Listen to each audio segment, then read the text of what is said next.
बुद्धं शरणं गच्छामि धम्मं शरणं गच्छामि संघं शरणं गच्छामि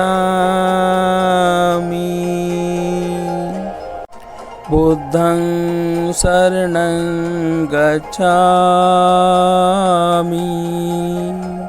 धम्मं शरणं गच्छामि संघं शरणं। नमो तस्से भगवतो अरहतो सम्मा संबुद्धस्से। नमो तस्से भगवतो अरहतो सम्मा संबुद्धस्से। नमो तस्से भगवतो अरहतो सम्मा संबुद्धस्से। नमो तस्से भगवतो अरहतो सम्मा संबुद्धस्से। बुद्धं नमामि धम्मं नमामि संघं नमामि। प्रत्येक रविवार की भांति आज भी डॉक्टर अंबेडकर भवन दौलतपुरा में बुद्ध वंदना का आयोजन त्रिशरण और पंचशील धम्म मित्र श्रद्धे मनोज बोध जी।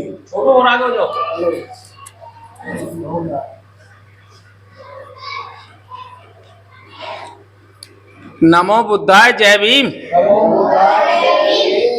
नमो बुद्धाय जय भीम। नमो बुद्धाय जय भीम। नमो तस्ये भगवतो अरहतो सम्मा संबुद्धस्से।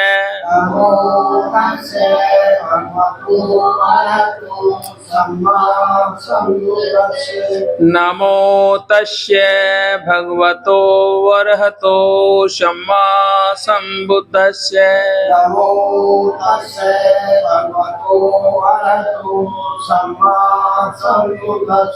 नमो तस्ये भगवतो अरहतो सम्मा संबुद्धस्से।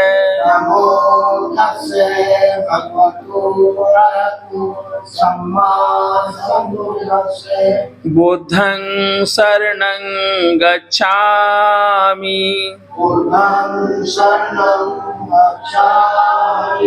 धम्मं शरणं गच्छामि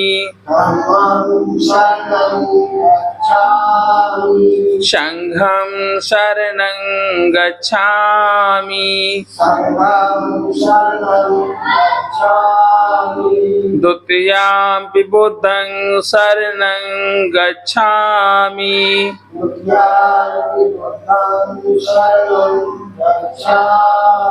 द्वितीयंपि धम्मं शरणं गच्छामि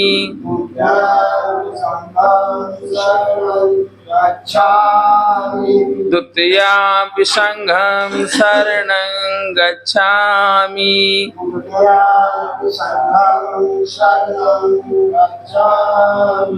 तृतीयंपि धम्मं शरणं गच्छामि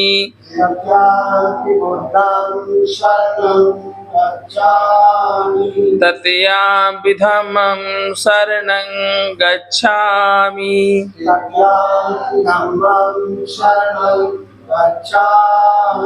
तृतीयंपि संघं शरणं गच्छामि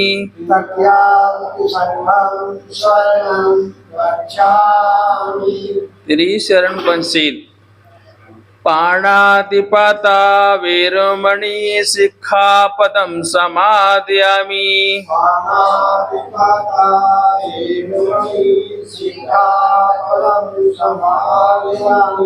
आदिन्नदाना वेरमणि सिक्खापदं समादयामि।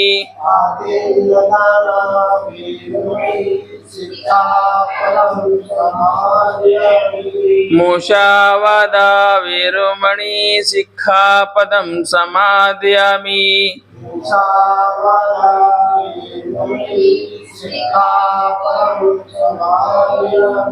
कामेषु मिच्छाचारा वेरमणि सिक्खापदं समादयामि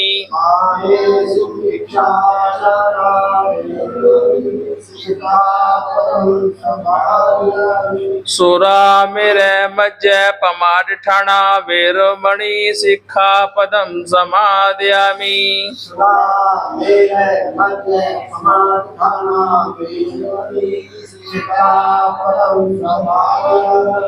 साधु साधु साधु।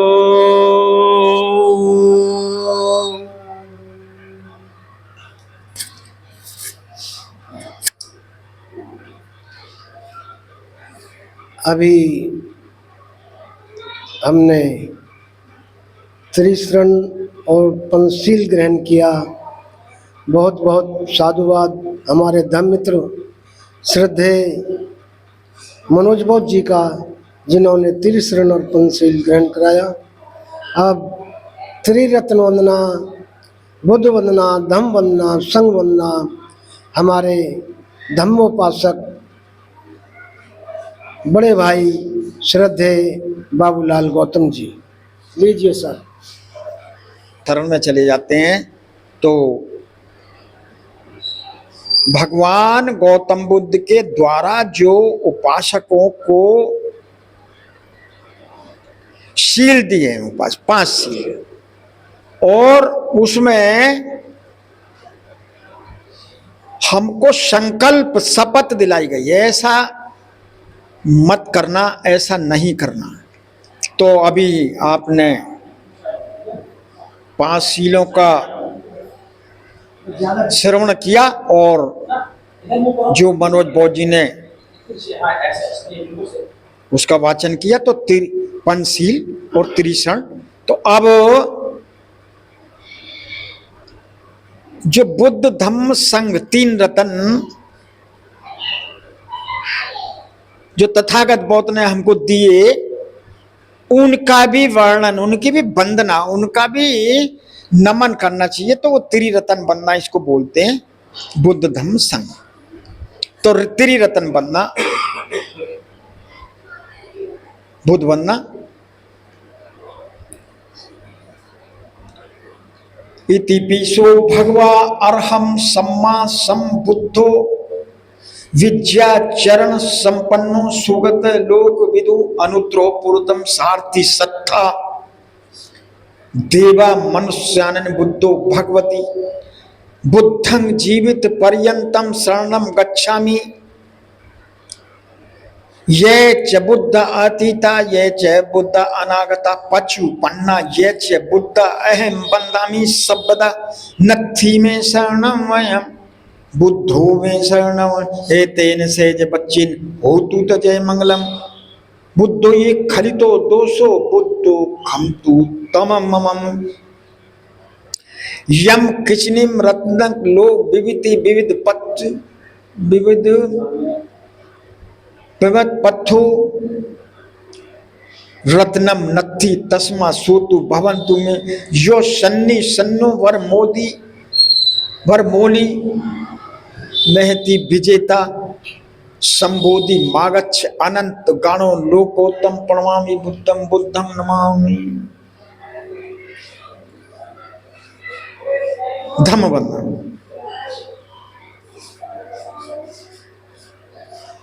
स्वाखातो भगवता धम्मो सानिधिति को अकाली को ये पश्य को ओपन को पच्चत वेदी तब विभूति धम्मं जीवित पर्यंतम शरणम गच्छामि।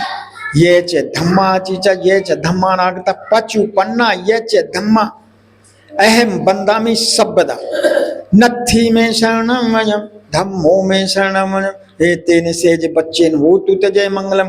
उत्तम मंगल धम्मो ये पाशु पशु परता धम्मो ये खरितो दोषो धम्मो हम तु तमम।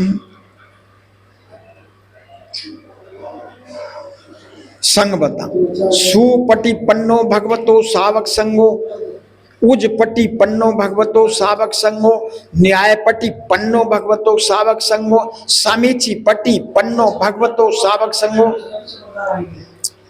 यदि दंग चत्तारी पुरुष युगानी, अठ पुरुष पुगला ऐस भगवतो सावक संगो, आहुनेयो पाहुनेयो दक्षिणेयो, अंजलि करणियो अनुत्र पूयम खेतु लोक शक्ति, संघं जीवित पर्यंतम शरणम गच्छामि। ये च संगातीता ये च संगानाक्ता, पचु पन्ना ये च संगा अहम बंदामी सबदा, नत्थी में शरणम संघो में शरणम, एतेन से जय बच्चेन हो तू जय मंगलम, उत्तम मंगल सगोय पाजु पशु वर्ता, संघो ये खलितो दोषो, संघो खम तू तमम ममम। ईमाय धम्माय धम्मा धम्मन पटी पत्तियां बुद्धम पूजेमी, ईमाय धम्माय धम्मन पटी पत्तियां धम्मम पूजेमी, ईमाय धम्माय धम्मन पटी पत्तियां संघं पूजेमी। सभ्य पाप से अकलम कुशलप से उस संपदा, संचित परियोदंतु वे तम बुद्धानुशासन। भवतु सब मंगलम रखंतु सब देवता सब बुद्धानि सोति भवन्तु मे, भवतु सब मंगलम रखंतु सब देवता सब धम्मानि सोति भवन्तु मे, भवतु सब मंगलम रखंतु सब देवता सब संगम सोति भवन्तु मे। बोलो बुद्धं नमामि, धम्मं नमामि, संघं नमामि। बोलो साधु साधु साधु।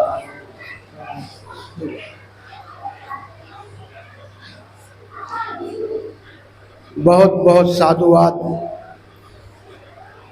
हमारे धम्मोपासक श्रद्धेय बाबूलाल गौतम जी का, जिन्होंने त्रिरत्न वंदना, बुद्ध वंदना, धम्म वंदना, संघ वंदना का जो पाली भाषा में थी उसका वाचन किया। बहुत बहुत साधुवाद। उसका हिंदी रूपांतरण धम्म मित्र श्रद्धेय बड़े भाई रुमाल सिंह जी। यहीं रख ले करो, इतना बड़ा है, यहीं रख ले करो, यहीं रख लो। ये आपकी बिल्कुल सुनेंगे, ये आगे लो। मेरी मत सुनो, इच्छा से काम करो, मेरी मत सुनो। नहीं, सुनेंगे नहीं तो करेंगे कैसे? क्यों जी? मेरे बन जाओ ना, मेरे बन जाओ ना, मेरे बन जाओ ना। तो फिर यहाँ कैसा आएगी? सुनाना बहुत जरूरी है। आगे बढ़े मस्त। छोटी हाँ बैठी, तेरे सामने कैमरा लग रहा है, ये दिखाई देगा तेरे पापा को अच्छा। बुद्ध वंदना, तू देख ले। वह भगवान पूर्व बुद्धों की तरह सबके पूज्य सर्वश्रेष्ठ ज्ञान के ज्ञाता, सभी सद्विद्याओं और उनके आचरण से युक्त, सुंदर गति देने वाले, लोक लोकांतर के रहस्यों को जानने वाले सर्वश्रेष्ठ महापुरुष हैं। आदित्य सारथी की भांति राग द्वेष और मोह में फंसे हुए मानव को ठीक रास्ते पर लाने वाले, देवताओं और मनुष्यों के शिक्षक, स्वयं बोधि स्वरूप और दूसरों को बोध कराने वाले, सर्वश्रेष्ठ चित्त परिशुद्ध से युक्त तथा सभी कलेशों से युक्त सबके पूज्य हैं। मैं जीवन पर्यंत बुद्ध की शरण जाता हूँ। मैं भूतकाल, वर्तमान काल व भविष्य काल में जितने भी बुद्ध हैं होंगे, मैं उन सब की सदा वंदना करता हूँ। मेरी दूसरी कोई शरण नहीं है, केवल बुद्ध ही उत्तम शरण है। इस सत्य वचन से मेरा जय और मंगल हो, जो संपूर्ण दोष और मल से रहित भगवान बुद्ध है। मैं उनकी पवित्र पदधूलि की नतमस्तक होकर वंदना करता हूँ। यदि अज्ञानवश बुद्ध के प्रति कोई दोष हो गया हो तो बुद्ध उसको क्षमा करें। संसार में जितने भी रत्न विद्यमान हैं, उनमें से बुद्ध के समान कोई भी रत्न नहीं है। अतः मेरा कल्याण हो। बोधि वृक्ष के नीचे बैठकर जिन्होंने कामदेव की असंख्य सेना को हराया और ज्ञान प्राप्त करके बुद्धत्व लाभ किया, मैं ऐसे उत्तम बुद्ध को प्रणाम करता हूँ। धम्म वंदना। भगवान बुद्ध ने अनुभव की कसौटी पर कसकर सुंदर ढंग से धम्म का वर्णन किया है। यह धम्म देखने और परखने योग्य है, सभी देशों व समयों में आचरण करने योग्य है। यह धम्म निर्वाण तक पहुंचाने वाला है। आओ इसे देखें और परखें। यह धम्म विद्वान लोगों द्वारा स्वयं अनुभव करने योग्य है। मैं जीवन पर्यंत धम्म की शरण जाता हूँ। मैं भूतकाल, भविष्यकाल व वर्तमान काल के बुद्धों द्वारा उपदिष्ट धर्मों की सदा वंदना करता हूँ। मेरी दूसरी कोई शरण नहीं, केवल धम्म ही उत्तम शरण है। ये सत्य वचन द्वारा मेरा जय मंगल हो। मैं व्यवहार और परमार्थ के लिए श्रेष्ठ धर्म की नतमस्तक होकर वंदना करता हूँ। यदि अज्ञानवश मुझसे कोई दोष हो गया हो तो धर्म मुझे क्षमा करें। संसार में जितने भी रत्न विद्यमान हैं, धर्म रत्न के समान कोई दूसरा रत्न नहीं है। इस सत्य वचन से मेरा कल्याण हो। 8 अंगों वाला यह धम्म मानव के लिए श्रेष्ठ और आचरणीय है। ऐसे मोक्षदायी धम्म को मैं प्रणाम करता हूँ। संग वंदना। भगवान का श्रावक संग सुमार्ग पर चलने वाला है, सीधे मार्ग पर चलने वाला है, न्याय सत्य ज्ञान के मार्ग पर चलने वाला है तथा सोच विचार कर उचित मार्ग पर चलने वाला है। यह संग 4 युगलों और 8 पुरुष पदगलों से युक्त है। यह आमंत्रित करने योग्य है, अतिथि बनाने योग्य है, दान देने योग्य है और हाथ जोड़कर वंदना करने योग्य है। ऐसे संगलोक के लिए सर्वोत्तम पुण्य क्षेत्र है। मैं जीवन पर्यंत ऐसे संघ की शरण जाता हूँ जो भूतकाल, भविष्यकाल तथा वर्तमान काल में जो बुद्ध शिष्य संघ है, मैं उन सब की वंदना करता हूँ। मेरी दूसरी कोई शरण नहीं है, केवल संघ ही मेरी उत्तम शरण है। इस सत्य वचन से मेरा जय मंगल कल्याण हो। मैं मन, वाणी और कर्म से पवित्र संघ की नतमस्तक होकर वंदना करता हूँ। यदि अज्ञानवश संघ के प्रति मुझसे कोई दोष हुआ हो तो संघ उसको क्षमा करें। संसार में जो भी रत्न विद्यमान है, संघ के समान कोई भी रत्न नहीं है। अतः मेरा कल्याण हो। संघ विशुद्ध दक्षिणा देने योग्य है। अनेक प्रकार के गुणों से युक्त संघ को मैं प्रणाम करता हूँ। नमो बुद्धाय जय भीम। नमो बुद्धाय जय भीम। साधु साधु साधु साधु। बहुत बहुत साधुवाद हमारे धम्म मित्र श्रद्धेय रुमाल सिंह जी का, जिन्होंने त्रिरत्न वंदना, बुद्ध वंदना, धम्म वंदना, संघ वंदना का हिंदी में वाचन किया और हम सभी ने उसका श्रवण किया। बहुत बहुत साधुवाद। जैसा कि हम इस कार्यक्रम में तथागत गौतम बुद्ध के धम्म ग्रंथ धम्म पद के एक पाठ का वाचन करते हैं, श्रद्धेय मनोज बोध से अनुरोध है कि वो उसका वाचन करें। श्रद्धेय मनोज बोध जी। हम पर ही बोला जी।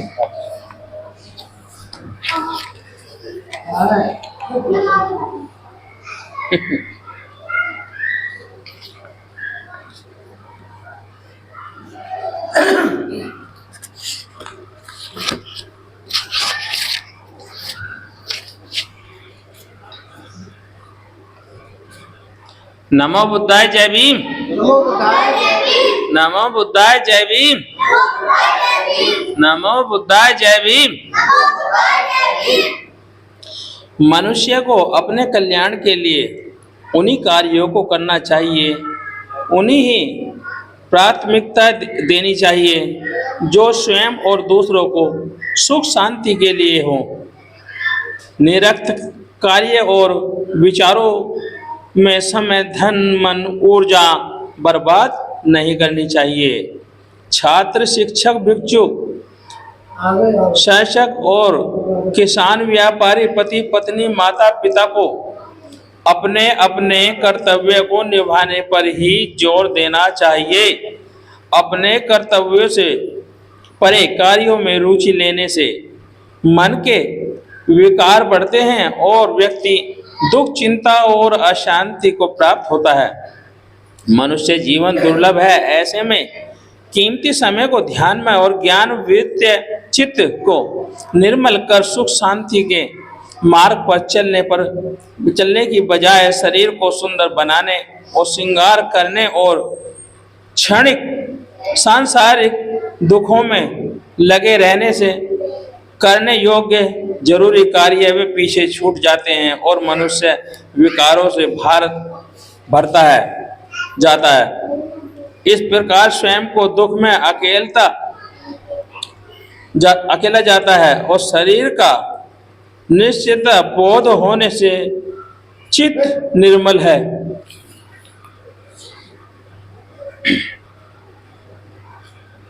भगवान बुद्ध कहते हैं, तुम मन के जल को समझो और मन के मैल को देखो, उसको साफ करो, उसे सुंदर बनाओ। शरीर को सुंदर बनाने से व्यर्थ है, यह तो प्रकृति के रूप से ही कुरूप है। सुंदरता को चेतना की होती है और वह तो ध्यान अभ्यास ही अनुभव किया जा सकता है। तथागत कहते हैं, शरीर तो धोखा है, मृत्यु मूल का घर है। मनुष्य चाहे लाख कोशिश करे फिर भी इसकी कुरूपता नहीं मिटती, इसकी दुर्गंध नहीं जाती और इसे सजाने और संवारने की कोशिश करना व्यर्थ है। यह कथा तो निसार है, मलिन है, अनित्य है।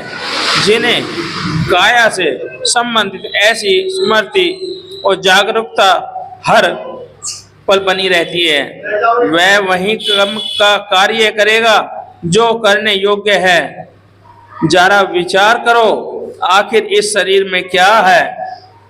केस, रोम, नख, दांत, मांस, रनु, हड्डी, मग, लीवर, फेफड़े, अर्थ, मल मूत्र और पित्र, कफ, रक्त और पसीना, चर्बी, लार आदि ऐसी चीजों से भरे हैं। शरीर में सुंदरता कैसे हो सकती है? अतः तुम्हें काया की स्मृति होनी चाहिए, बोध होना चाहिए। तुम्हारा कर्तव्य विपासना ध्यान करने का है, प्रमाद का नहीं। और ऐसा करने वाले स्मृतिवान, प्रज्ञावान और साधनों के मन के मैल को नष्ट होते हैं।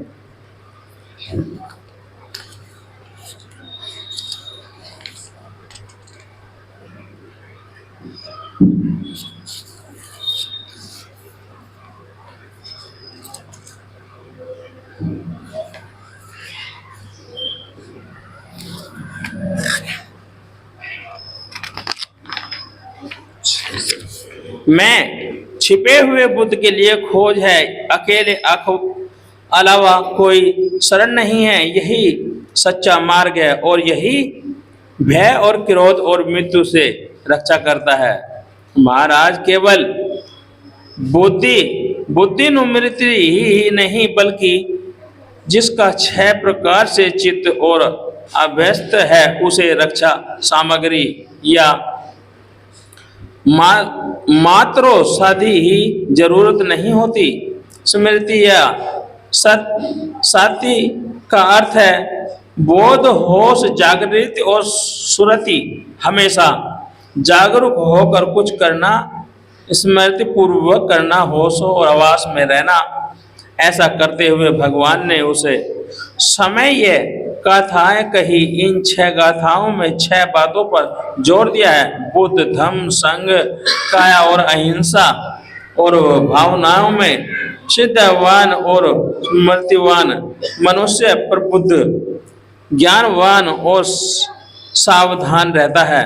गौतम बुद्ध का शिष्य ऐसा ही होता है। सम्यक संबुद्ध का प्रबुद्ध शिष्य उक्त पूर्वक 6 बातों का आचरण करता ही है। बुद्धगता, सत्य और बुद्ध नुमृति अर्थात जिसकी स्मृति भगवान बुद्ध के 9 अनुपम गुणों में सतत बनी रहती है। तथागत ने बुद्ध की स्मृति को इस प्रकार कहा है, इस इतिपि सो भगवा आर्य सम्यक संबुद्ध विचारण संपन्नो सुगत लोक विद्व और अनुरो प्रकार कहा है।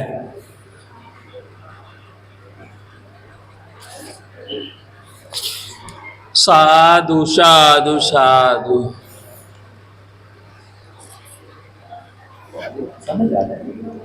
अभी सभी ने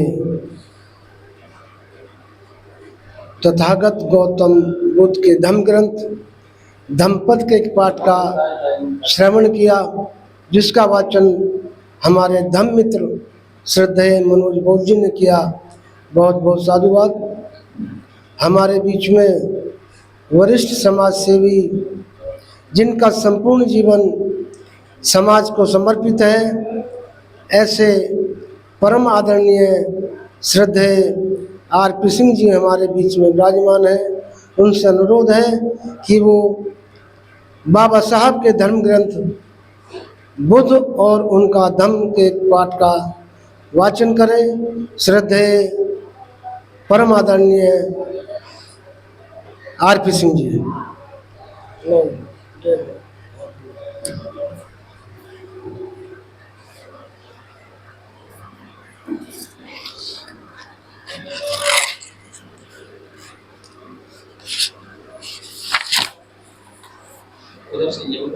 उधर से ही है ये वाला।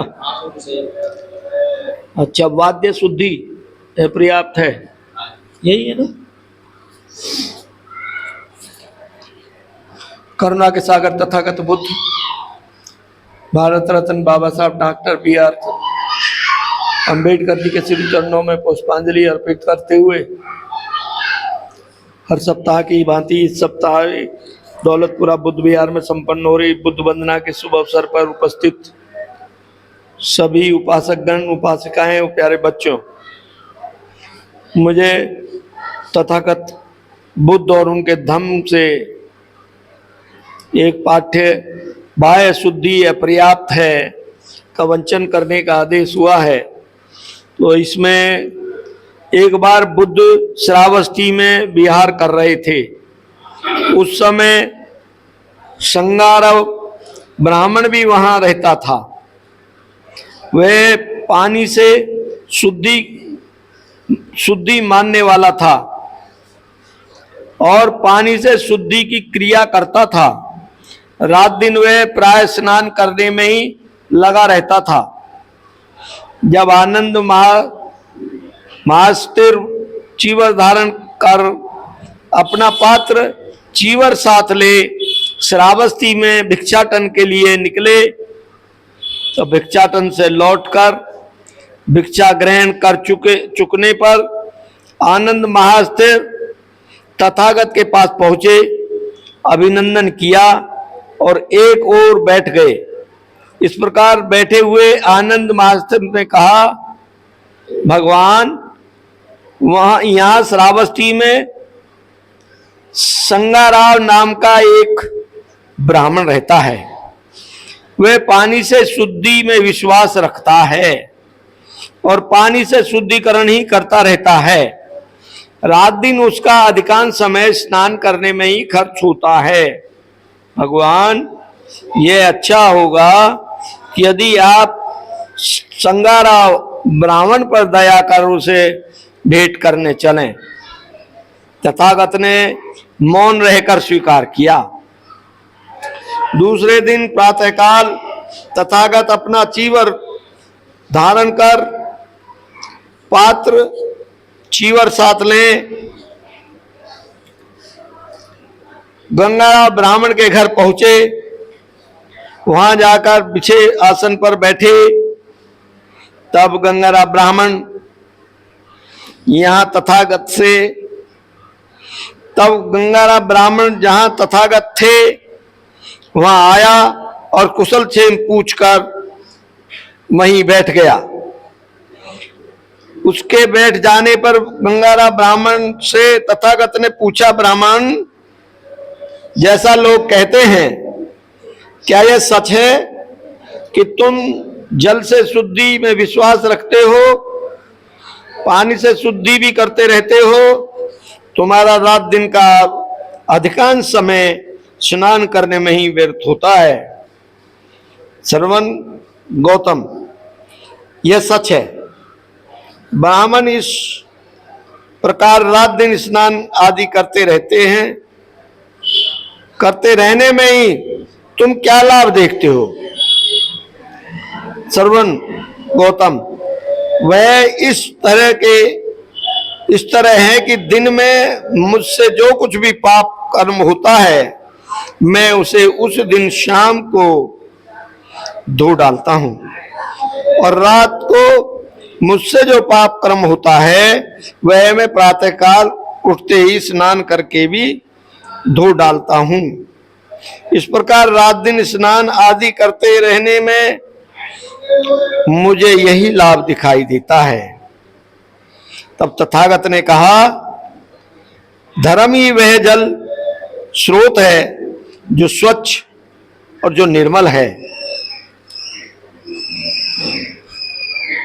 यहां जब शास्त्रों के ज्ञाता स्नान करने आते हैं तो उनका प्रत्येक अंग शुद्ध हो जाता है तथा वे दूसरे तट पर चले जाते हैं। तथागत का ऐसे कहने पर संगाराम ब्राह्मण बोला, श्रवण गौतम, यह अद्भुत है। आज से जीवन पर्यंत आप मुझे अपना तथा शरणागत उपासक जाने। इसके बाद है पवित्र जीवन क्या है। एक बार बुद्ध ने चारिका करते हुए भिक्षुओं को निम्नलिखित प्रचार किया। भिक्षुओं, यह पवित्र भोजन न लोगों को ठगने के लिए है, न उससे कुछ प्राप्त करने के लिए है, न लाभ यश को प्राप्त करने के लिए है, न शास्त्रार्थ करना सीखने के लिए है, न इसलिए कि लोग जान जाएं कि यह अमुक है। निश्चय से भिक्षुओं, इस पवित्र जीवन का अभ्यास किया जाता है शरीर और प्राणों को संयत रखने के लिए, आश्रमों को दूर करने के लिए तथा चित्त की विमुक्ति के तृष्णा का क्षय प्राप्त करने के लिए होता है। जय भीम, नमो बुद्धाय।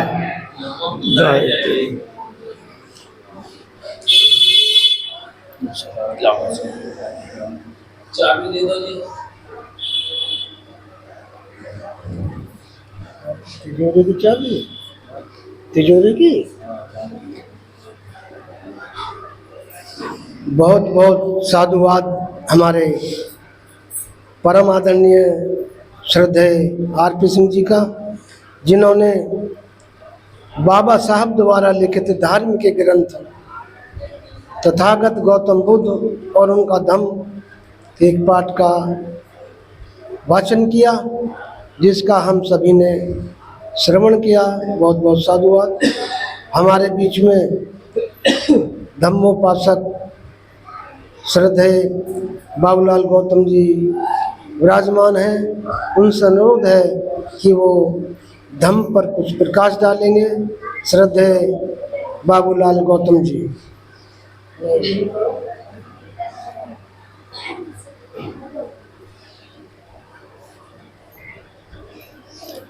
धम्म मित्रों और बच्चों सब हाथ जोड़ लेंगे और सब शांतिपूर्वक बैठ जाएंगे।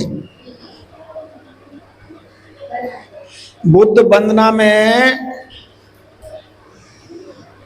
तथागत बुद्ध के द्वारा जो बात कही गई है, जो हमको शील और उपदेश दिए गए, तो उन्हीं का वर्णन होता है। तो सबसे पहले तो तथागत बुद्ध ने यही कहा है कि जो बुरे काम हैं उनको छोड़ देना चाहिए और अच्छे अच्छे काम करना चाहिए, जिसमें घर में, परिवार में, समाज में सब शांति रहती है और सब खुश रहते हैं। तो इस धम्म पद में भी आया है 183 पर लिखा हुआ है। तो सभी भगवान गौतम ने खुद अपने मुंह से कहा है, सभ्य पापस्य उकडम कुशलम से संपदा संचित पर्यदंतु है तम बुद्धानुसा से। भाई मेरा जो आपको यही कहना है, यही बुद्ध का शासन है, सब पापों को त्याग देना चाहिए और नहीं करना चाहिए। अभी वंदना में श्रद्धे बनोज बौद्ध जी ने जो 5 शीलों का वाचन किया, जो सबने उसका श्रवण किया, तो उसमें सभी जो छोटे मोटे पाप हैं उनको भी मनाही कर दिया और उनका संकल्प लिया और उनको शपथ हमने ऐसी ले ली कि हम इनको नहीं करेंगे। अब भगवान गौतम बुद्ध जब उपदेश देते थे, या अनाथ पिंडकाश्रम हो, संगाराम बौद्ध विहार हो, या कहीं भी जैसे, तो यही बात वो कहते थे कि उपासकों 2 तरह का आदमी होता है, घटिया और बढ़िया। और ये पहचान घटिया और बढ़िया की शादी ब्याह से लेकर मरघट तक होती है। घटिया आदमी के 10, 20, 50 जाएंगे साथ में, और जो बढ़िया आदमी होता है हजारों आदमी लग जाते हैं और यही कहते हैं भाई बढ़िया आदमी था, बहुत बढ़िया है, ये संसार से विदा दे दी। और घटिया आदमी को यार बेकार आदमी था यार, चला गया तो सब। तो ये भगवान गौतम इसलिए बताते थे कि जो पाप हैं हमारे, जो हमारे अंदर, हमारे मन के जो अंदर है, उसमें लोभ मोह पद ऐसी ऐसी चीज लिखी है, तो उनको मना करते थे कि लोग उनका त्याग देना चाहिए, क्रोध को त्याग देना चाहिए। अब जिसको पद मिल जाता है मद हो जाता है, घमंड हो जाता है। आपने देखा होगा तो पद मिलते ही गाड़ी घोड़ा दुनिया भर के सब, तो कैसा मद हो जाता है। तो यही बात भगवान गौतम बुद्ध के सबसे पहले तो भाई इन बातों को छोड़ देना चाहिए और वो अच्छी अच्छी बातें, अच्छे व्यापार करने चाहिए, माता पिता की सेवा करनी चाहिए। क्यों? माता पिता ने हमको लोक दिखाया है, संसार दिखाया है, पढ़ाया है, लिखाया है। जब बच्चा, एक बार ऐसा हुआ भगवान गौतम बुद्ध उपदेश दे रहे थे, तो काफी संख्या में लोग बैठे थे, तो उसमें से एक बुढ़िया बीच में से उठ के बोली, भंते जी मुझको मेरा बेटा परेशान करता है। अच्छा, कितना परेशान करता है? अब वो बोली मेरे पति तो बहुत पहले स्वर्ग सिंधार गए, महाप्रलय हो गया, बेटा है, बेटी की शादी हो गई, बहुत परेशान करता है, बहुत परेशान करता है। वो अच्छा, तो तुम एक काम कर सको, उसको कल लाओ। जो भंते जी वो तो आएगा ही नहीं, वो नहीं आएगा, वो तो बहुत जिद्दी किस्म का घमंडी है और बहुत बदतमीज है। अच्छा, तो वो तथागत बोले आनंद आप जो है एक आध दो भंतों को लेकर के उसको लाओ, मना मना करके। तो आनंद जी गए, अगले दिन तो उनको ले गए, मना मनु के वो बुढ़िया भी आई और वो भी बच्चा भी आया। जब बच्चा आया तो भंते जी ने ये कहा, हमारे तथागत गौतम ने ये कहा कि भाई तुम क्यों परेशान करते हो, क्यों परेशान करते हो? तुम्हारे पिताजी जब थे, जब दोनों पति पत्नी जाते थे, तुम छोटे थे, कहीं हाट में बाजार में चले गए, कहीं रिश्तेदारी में चले गए, तो जब कहते नो बाबा बाबा थक गया, तो कंधे पे बिठाते थे ना पिताजी, बाबा कंधे पे बिठा के ले जावे, और आप मैं कई को सोचा है कंधे पे बिठाते थे। और ये जो तुम्हारी माता है, इस माता ने आपके लिए बहुत कुछ किया है, बहुत कुछ किया है, तो ये इसको आप परेशान मत करो। तो वो बोला कि मुझे भंते जी मैं अब से इनको परेशान नहीं करूंगा, लेकिन आपको ये एक सजा ये दी जाएगी कि जो आप एक पेट पर 2.5-3 किलो का पत्थर बांधो और इसके बौद्ध विहार के 8-10 चक्कर मारो, ये सजा है आपको। अब उसके पेट पर पत्थर बांध दिया, और वो जब बांध दिया तो आपको पता है जब पेट पर पत्थर बांध दिया तो वो तो कहने लगा भंती जी मैं तो थक गया, मैं परेशान हो गया। तो अब तुमको ये जवाब मिल गया कि माता जी ने 9 महीने तक अपने गर्भ में आपको रखा, और वो कितनी परेशान और कितनी हुई होगी। तो जब आप 1 घंटा भी नहीं झेल पाए, 1 घंटा भी आप पे 2.5 किलो का पत्थर नहीं सहा गया, तो अब आप समझ जाइए कि आपको माता जी ने कितना लाड़ और प्यार और सब सूखे में सुखाया, आपको सुलाया गीले में। तो ये हाथ जोड़ करके वो लड़का भंते जी से माफी मांगी, सब संग से माफी मांगी, और ये मैं आज से माता जी को कोई परेशानी नहीं होगी। तो ये बातों में ही भगवान गौतम मुझे समझा देते थे, तो वो उपासक मान जाते थे। तो उस दिन से उस लड़के ने माता जी को परेशान करना बंद कर दिया। तो ये बात मैंने आपको इसलिए बताई है कि जो घटिया और बढ़िया आदमी होते हैं और बढ़िया बच्चे होते हैं, तो बढ़िया बच्चे एक गरीब का महापरिणाम हो गया। इसके एक बच्चा था, अब गरीब का लड़का परिवार बहुत रो रहा, क्योंकि साथ में खाते थे, सब बैठते थे, सब कमा के लाते थे, बड़ा मुझको आराम मिलता था, बड़ी मदद करते थे। मेरे पास बाबा चले गए, अब एक अमीर बाप मर गया। अब मैं बात को आपको इसलिए बता रहा हूं कि जो अमीर का लड़का था वो दिखावे को रोगा, अंदर से, मन से नहीं।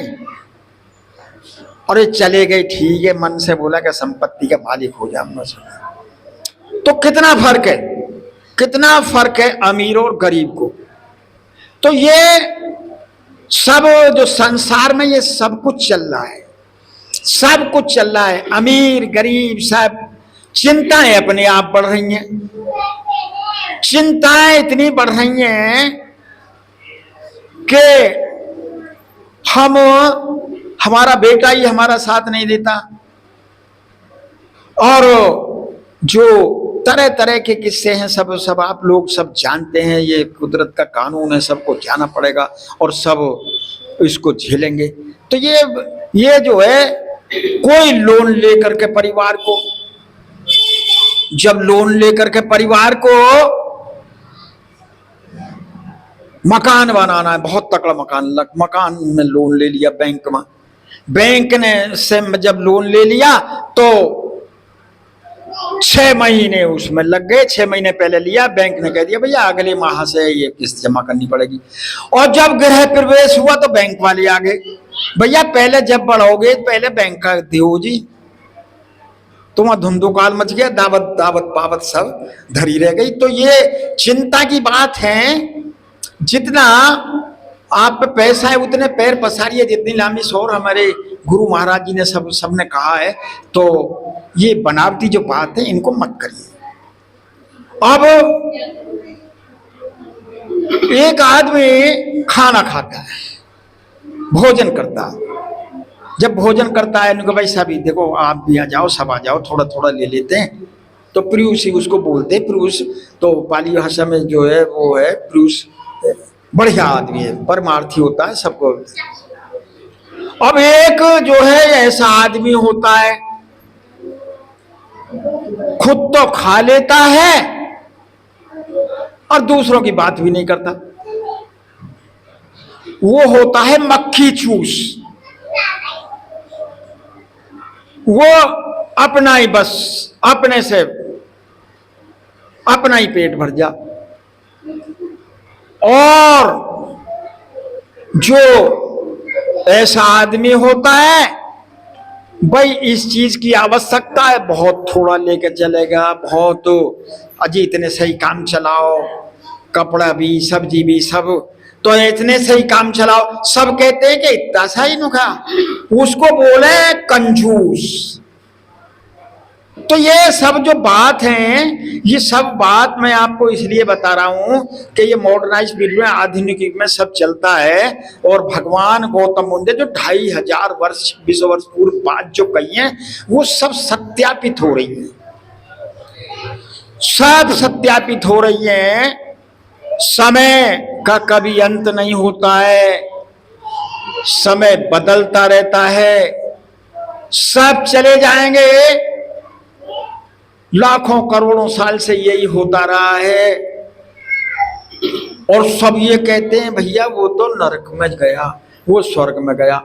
अरे नरक और स्वर्ग किसी ने, देखो ये जिंदा आदमी तो बताता नहीं है भैया को, इनमें तो न नरक बतावे न स्वर्ग बतावे। और जो मर जाता है तो वो आकर के नहीं बताता नरक में गया स्वर्ग में। तो ये पता कैसे लगी नरक स्वर्ग की? अरे यहीं पर है, बढ़िया भोजन कर रहे हो, बढ़िया कपड़े पहन रहे हो, बढ़िया आराम से रह रहे हो, यही स्वर्ग है। और जो दवाई को भी पैसे नहीं है, बच्चा परेशान करते हैं, खाट में पड़े रहते हैं, तो दुनिया भर का जो है दवाई, तो ये सब नरक है। तो ये सब यहीं पर है। कोई नरक स्वर्ग न जमीन के अंदर है न बाहर है, ऊपर है। तो ये जो चीज सत्यापित है, भगवान गौतम ने बिल्कुल सही बात कही है कि जो चीज सत्यापित है उनको मानिए। मैंने जो भैया आपको रास्ता बता दिया, इस पर चलते रहो। ये रास्ता आपको कहीं नहीं जाना है, रास्ता कहीं नहीं जाता है, इस रास्ते पे आपको ही जाना पड़ेगा, आपको ही चलना पड़ेगा। तो ये जो भगवान गौतम धम्मपद में भी सारी बात आई है, लोभ मोह मद क्रोध, ये सब एक एक चीज करके खुल करके भगवान गौतम ने इसका वर्णन किया है और सबको बताया है, सबको बता दिया, खोल खोल करके बता दिया। तो अब सदाचार से जीवन जियो और जिसकी जैसी श्रद्धा है उसका पालन करो, सीलों का पालन करो, अच्छे अच्छे व्यापार करो। और आप जो सब, जैसे मैंने आपको कहा कि कोई पाप मत करो, सब बढ़िया रहोगे, सबका कल्याण होगा, सबका कल्याण होगा। बहुत बहुत साधुवाद साधुवाद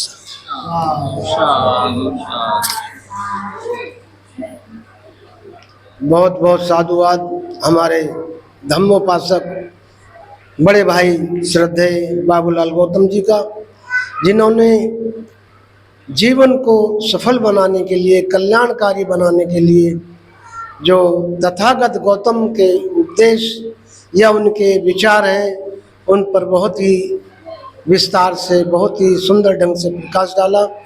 बहुत बहुत साधुवाद। अब समाप्ति मामला है।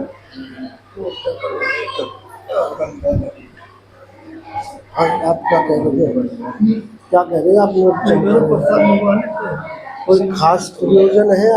नहीं, खास कुछ की बात तो ऐसी बात है। तो वैसे ही मैंने कहा घर ही दिलोगे मैं मंगा के कुछ कर दूंगा। हाँ तो अगले हफ्ते कर लेना आप, हैं? अगले हफ्ते। अगले हफ्ते में जाऊंगा तो हो जाएगा। मेरा ऐसा बिजी ज्यादा रहता है, मेरा बिजी रहता है। कोई बात नहीं, यहाँ पे ये जीवन नहीं है आपका, यहाँ पे ये तो समय में काम नहीं देते हैं। अब कार्यक्रम समापन की ओर। आज की बुद्ध वंदना का आयोजन हमारे वरिष्ठ समाज सेवी, जलवा दो अब यहाँ से बाद में जला देना। तो फोटो खींचेंगे जब जलवा दो। हाँ, आज की बुद्ध वंदना का आयोजन हमारे वरिष्ठ समाज सेवी श्रद्धेय रूपचंद जी के परिवार द्वारा किया जा रहा है। बहुत बहुत साधुवाद। अगले रविवार 31 अगस्त को बुद्ध वंदना का आयोजन हमारे वरिष्ठ समाज सेवी परम आदरणीय श्रद्धेय आर.पी. सिंह जी के परिवार द्वारा किया जाएगा। उनका भी बहुत बहुत साधुवाद। तथागत की करुणा हम सब पर बनी रहे, ऐसी कामना करते हैं। अब मंगल कामना श्रद्धेय एडवोकेट जय सिंह जी। सभी को जय भीम नमो बुद्धाय। मंगल कामना में आप सब लोग मेरा साथ देंगे, मेरा अनुसरण करेंगे। जन जन मंगल, जन जन मंगल, जन जन मंगल होए रे।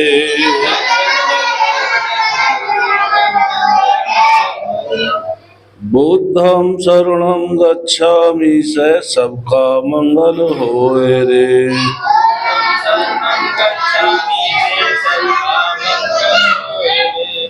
धम्मं शरणं गच्छामि से सबका मंगल होए रे।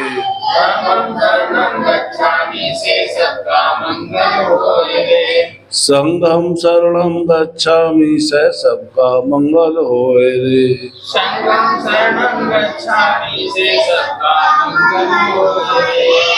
पंचशील के पालन से सबका मंगल होए रे।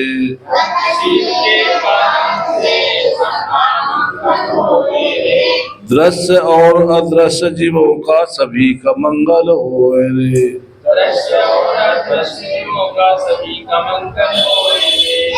जन जन मंगल, जन जन मंगल, जन जन मंगल होए रे।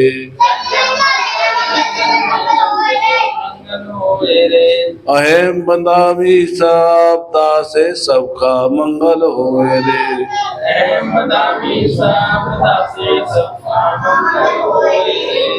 मद क्रोध और मोह त्यागन से सबका मंगल होए रे।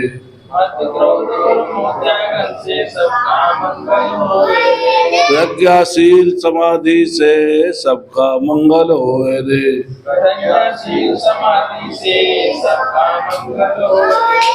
जल के प्राणी, स्थल के प्राणी और गगन के सारे प्राणी,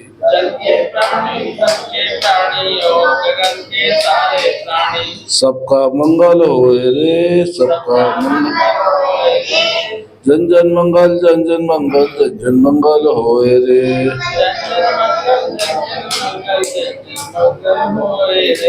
परमार्थ और शांति कर्म से सबका मंगल होए रे। माता पिता की सेवा से सबका मंगल होए रे। संडे का दिन कहाँ जाना है? बुद्ध वंदना में जाना है। तो सब आप सबको बताते हो ना, संडे का दिन आया है, बुद्ध वंदना में जाना है। तो सब अपने माताजी को, पिताजी को, गली मोहल्ले में दुकान सबको बता देना है आपको संडे का दिन है और बुद्ध वंदना में जाना है, अंबेडकर भवन दौलतपुरा। तो ये सब मैं आपको इसलिए बता रहा हूं कि आप लोग जब बच्चे सब यहाँ आ जाते हैं तो बढ़िया रहता है। समझ लो, याद रखना है आपको। और शनिवार की शाम को भी ये कहना है कि कल संडे का दिन है, हमें बुद्ध वंदना में जाना है। तो अब जो बुद्ध वंदना का समापन जो हमारे बच्चे हैं, तो ये सभ्य सत्ता सभी हमारे जो एडवोकेट जैसे जी है उन्होंने संघं शरणं गच्छामि बुद्धं शरणं गच्छामि धम्मं शरणं गच्छामि संघं शरणं गच्छामि बुद्धं शरणं गच्छामि धम्मं शरणं गच्छामि संघं शरणं गच्छामि बुद्धं शरणं गच्छामि धम्मं शरणं गच्छामि संघं शरणं गच्छामि बुद्धं शरणं गच्छामि धम्मं शरणं गच्छामि संघं शरणं गच्छामि बुद्धं शरणं गच्छामि धम्मं शरणं गच्छामि संघं शरणं गच्छामि बुद्धं शरणं गच्छामि धम्मं शरणं गच्छामि संघं शरणं गच्छामि बुद्धं शरणं गच्छामि धम्मं शरणं गच्छामि संघं शरणं गच्छामि बुद्धं शरणं गच्छामि धम्मं शरणं गच्छामि संघं शरणं गच्छामि बुद्धं शरणं गच्छामि धम्मं शरणं गच्छामि संघं शरणं गच्छामि बुद्धं शरणं गच्छामि धम्मं शरणं गच्छामि संघं शरणं गच्छामि।